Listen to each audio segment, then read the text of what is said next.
Game 1 was one for the history books. The fifth longest QMJHL game in league history. Once the dust settled, the biggest question is simple. Were the Cats rusty, or was that the Armada? The honest answer is both. The Wildcats lose 3-2 in quadruple overtime, but that score barely explains the night. Coming in, you had the second and third highest scoring teams in the league.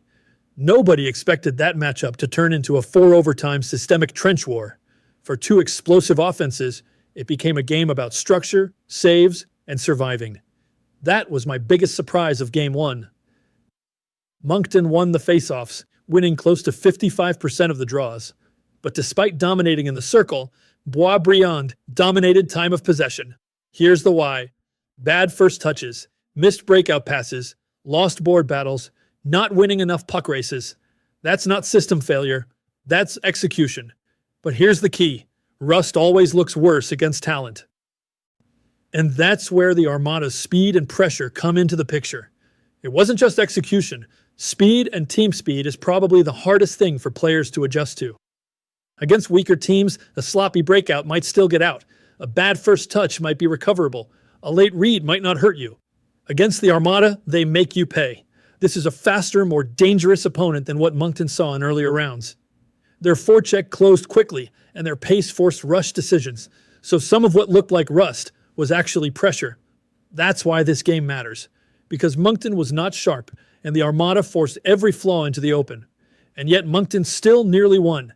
It felt like watching Pedro Martinez without his best stuff.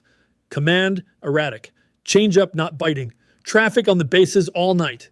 But somehow, through guts, poise, and sheer competitiveness, kept the team in the game with a chance to win. That was Moncton. Not dominant, not clean, but still there late. Or in this case, very late. Now let's talk about the two biggest Wildcats positives. First, Gabe Smith. Another mammoth playoff performance from the Utah third-rounder. He scores again, now sitting on 10 goals in 9 playoff games. And once again, his line looked like Moncton's most dangerous threat for much of the night. They had jump. They created chances. They felt like the group most likely to break through when Moncton needed something. That's what big game players do.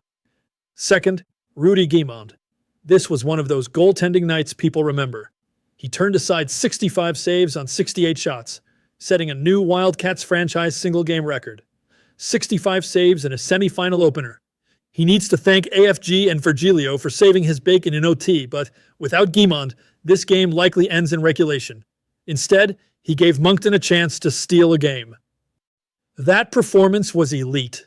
That's the part Cats fans should hold on to. They were rusty. They were under pressure. They got territorially dominated. Yet they still led after 2 periods and pushed this thing deep into the night.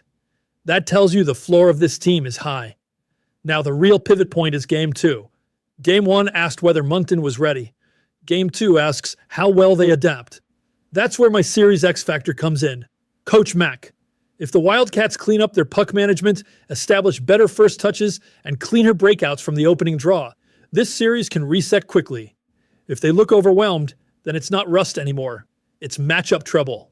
My honest read, the Armada played a strong road game and earned real belief.